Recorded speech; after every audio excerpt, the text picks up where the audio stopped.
اللهم ارحم موتانا وموتى المسلمين. اللهم ارحم موتانا وموتى المسلمين. اللهم من كان منهم محسنا فزد في حسناته، ومن كان منهم مسيئا فتجاوز عن سيئاته.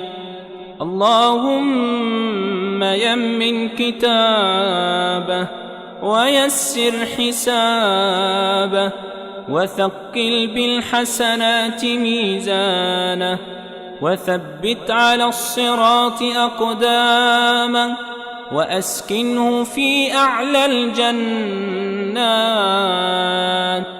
بجوار حبيبك ومصطفى